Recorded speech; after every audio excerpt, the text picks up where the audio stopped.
Welcome back to the Ambition Over Fear portal. I'm Atlas Opia and I help people expand their interdimensional knowledge. In today's video, I'm going to be discussing the dance between our logic and intuition and what can happen when either one of those energies is at a disimbalance and how it could impact where you're going. As we're expanding into new layers of awareness and raising our consciousness, we're called to truly use our third eye and the powers of our soul to better navigate this third dimensional matrix.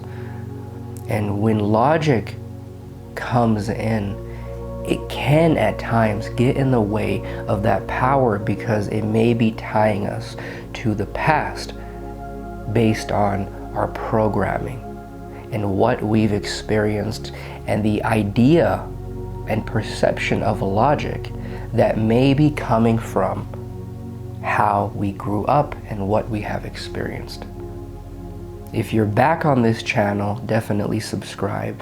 And if you enjoy learning about the intricate mysteries of this universe and how to apply the knowledge to your life in a way where you're not just in your higher dimensional consciousness and then you're shifting into your lower dimensional body and you feel as if there is a disconnect, definitely subscribe and let me know what you've experienced with your logic and intuition and when you have felt they have been at battle with each other.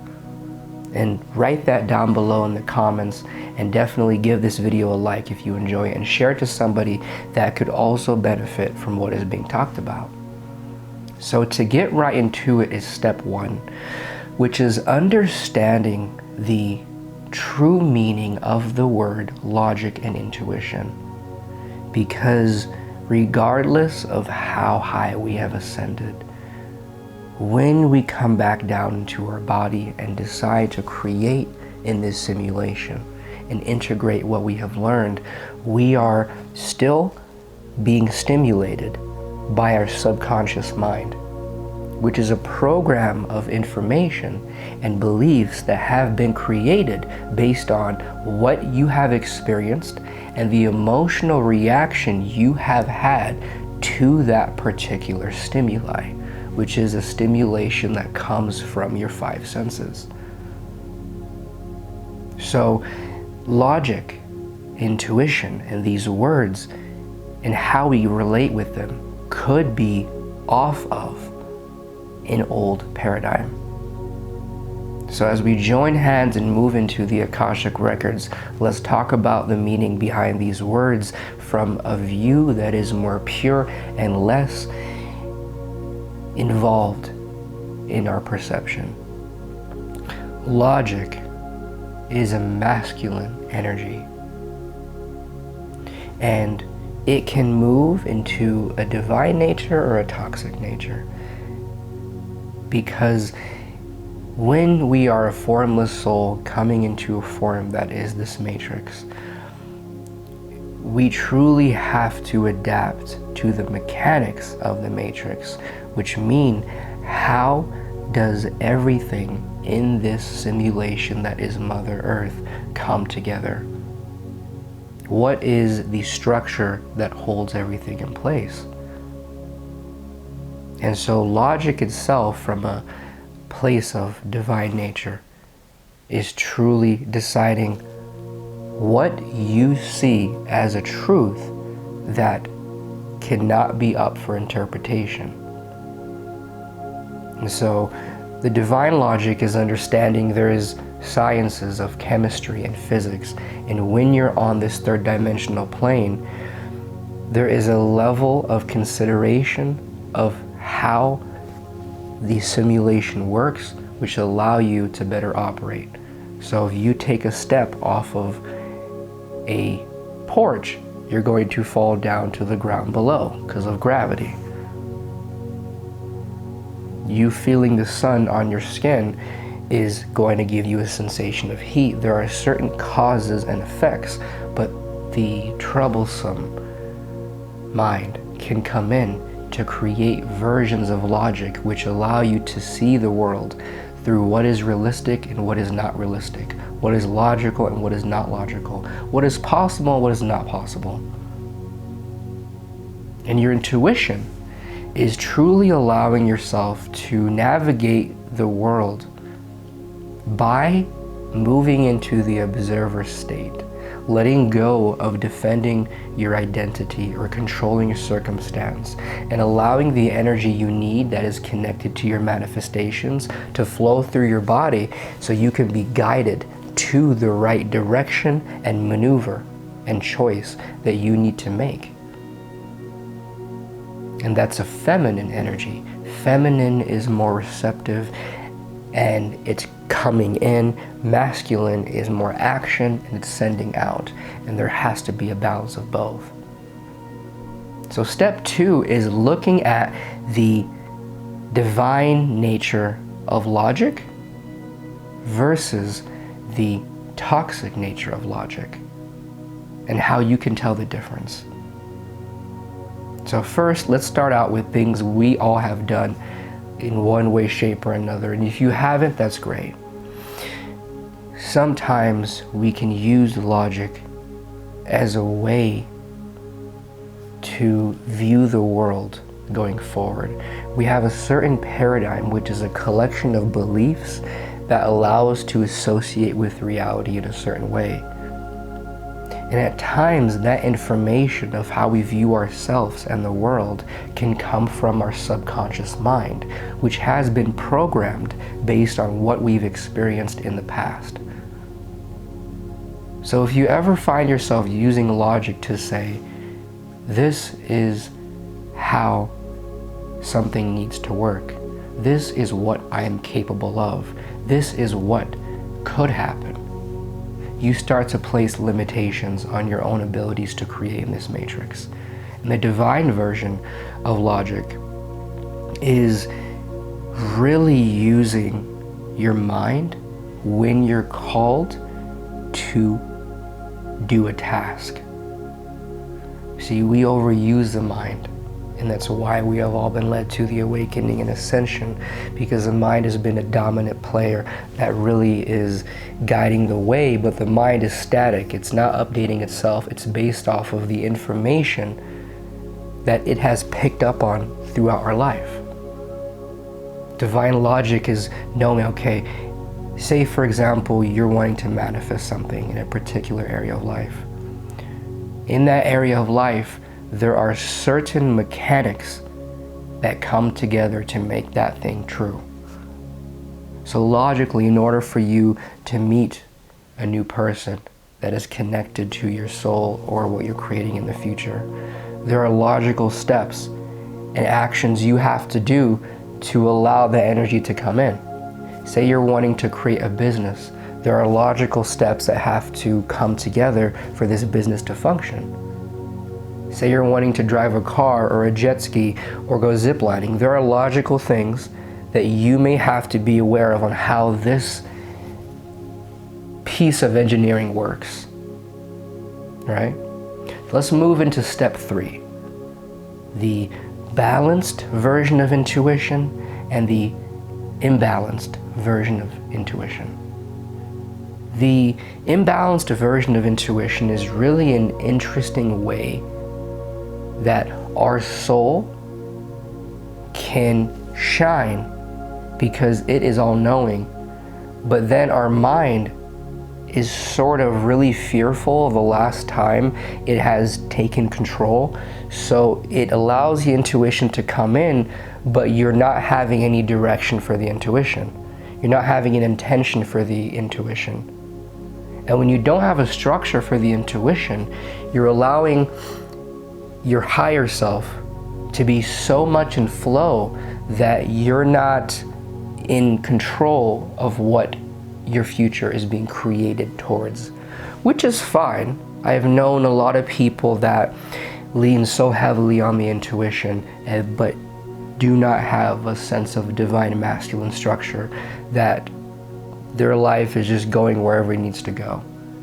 But if you're like me and you kind of have realized the power of your soul and you allow yourself to come to a position where you're like, this is going to allow me to have more desire and really get more entertainment from this matrix and be in a position where I'm seeing everything as something beautiful, then your intuition needs a little bit of structure. And it simply happens when you allow your intuition to find what you're looking for based on the statement you give to the quantum field and the command you give to your intuition. And that leads us into the divine intuition, which is, even if you don't know what to do next, the logic of the statement, I am going to find out what to do next because of my intuition. That statement, when it's broken down, is your mind saying, I'm going to use this aspect of my system to achieve these results. And then you allow your intuition to guide you where it needs to reveal what it needs to take you into the realms of your own consciousness and discover the answers to the question you're asking. So once we can see those dynamics play in and out, we can find out how to operate from a place of divine logic and balanced intuition.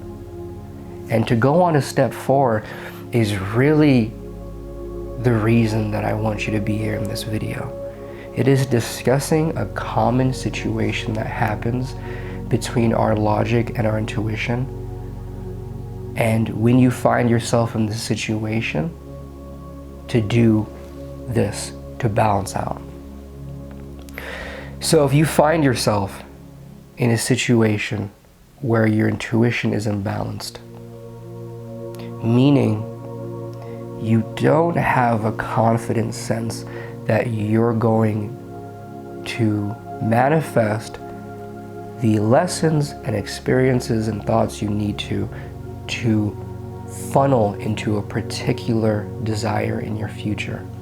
When you feel sort of lost and as if you're everywhere and you're not grounded and you're not really hopeful about the future, it's because you're leaning so much on your intuition that you're just being guided from one thing into another. And although you may find what you're looking for, the whole purpose of this channel is to present you an efficient way to handle the components of your own system.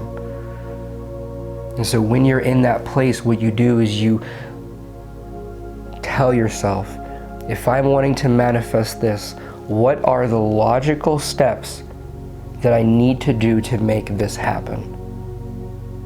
So if you're wanting, to create a business or shine your light on the world through art and find a way for that to actually provide you a living and resources, whatever you're doing, there are specific actions you need to do and certain habits that you have to set in motion for you to progressively bring an energy of a consistent theme. So it's choosing what you're going to allow your intuition to find.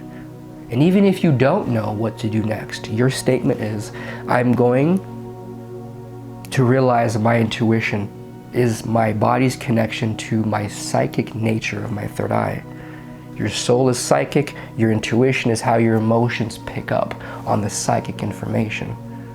And you say, I have found what to do next because my intuition has guided me exactly where I needed to go, and my psychic muscle has told me what to do and how to operate.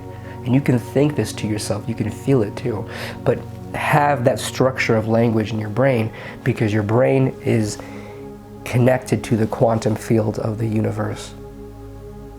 And your soul's power can only be expressed in this matrix once your brain finds a way to adapt to that power.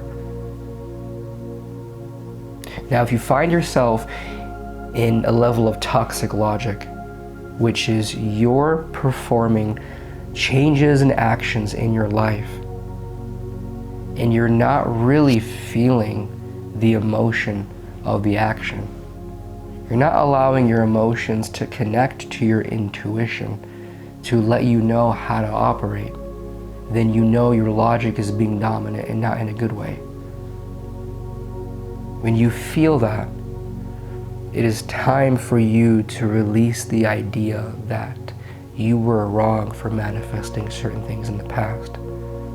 And that when you let go of control and certain things took place, that those things were supposed to happen. So you know there is a purpose to everything and not that you were wrong. Because in that time period, you may have let go. You may have trusted your gut. You may have felt as if your emotions were going to lead the way, and you may have gotten hurt. The difference between being victimized and being an alchemist and a creator is just perception. Victimization is thinking as if you created these things and you can't stop creating what is bad for you, and you just don't know how to create a good life. The creator in you, the alchemist in you, is going to say, I created these things even if they were unconscious, because I needed certain things to happen in my life so I can learn something, or so I can have another path open up in my future that I may not see right now. That will allow you to relate better with your emotions and allow them to be there. And then you can truly use logic to say, okay, I'm in a situation, what can I do? If this option happens, then this will happen. If option B happens, then result B will happen. And then you use your emotions to feel into the options and what you're discussing through logic in your mind. And then you're being guided into that direction. So you can use logic to understand the mechanics of reality and understand the purpose that specific energies have. But the logic is there to create a general outline. And then your intuition can come in and truly see if that logic needs to be acted upon, or you need to go in a different direction based on your intuition. But you only would have come up with that information and download if you use logic to examine a particular mechanic in this world and how it is interacting with another mechanic of this world. So either way, it's helping you get to where you want to go, but you truly can allow your intuition to lead. And then you bounce back into logic when you need to examine, okay, how does this thing work? How do I get it to work better? And by this thing, I'm discussing an area of your life and how you're wanting to optimize it. And then you allow your intuition to make you more open to what you're creating in the future. Thank you guys for being here. I make videos every Tuesday and Thursday. If you're interested in understanding how the universe flows through you in this human reincarnation through the battery that is your soul, definitely subscribe, share this video to other people that it could help so we can lift up the collective consciousness. Like it if you enjoyed it, and comment to let me know what you think about the video and what you have gone through with your intuition and your logic. And if you're a extremely powerful soul and you feel as if there is something you need to know but you're not sure what it is, there is a direction you feel called to go in but you don't know what that direction is. In that situation, there is usually a block between the consciousness of your soul and your ability to connect to the infinite wonders and potential of the universe and the powers that this contains, and then your programmed mind and your idea of logic and what is realistic, which can allow you to truly be limited in how you expand. And if you're weighing too much in logic, then you know it's time to move into your intuition. When you start telling yourself what you think is possible and it's limited purely based off of your perception, not the laws of physics or specific structures of reality that cannot be broken, then you shift into your intuition. And what I do during my coaching is I shape shift into your system, and then I find out what step your soul is on during your journey of expansive consciousness, and then I give you the information your brain needs so it can interpret what is happening, thus allowing your mind to really merge with your soul and creating one hybrid identity instead of your mind being here and your soul being here and you just bouncing back and forth between both, but not in a calculated manner. If you're curious about my collection of interdimensional skills, definitely check out the website, consider my coaching, and I'll talk to you guys soon. And remember, just be gentle on yourself. You're in a game. You're here to enjoy it. You're here to observe the shadow and the light. You're here to find power in the pain, power in the anxiety, power in the depression, and truly find value in every aspect of your experience as you're moving through this journey of life. Well, I'll talk to you guys soon. Bye.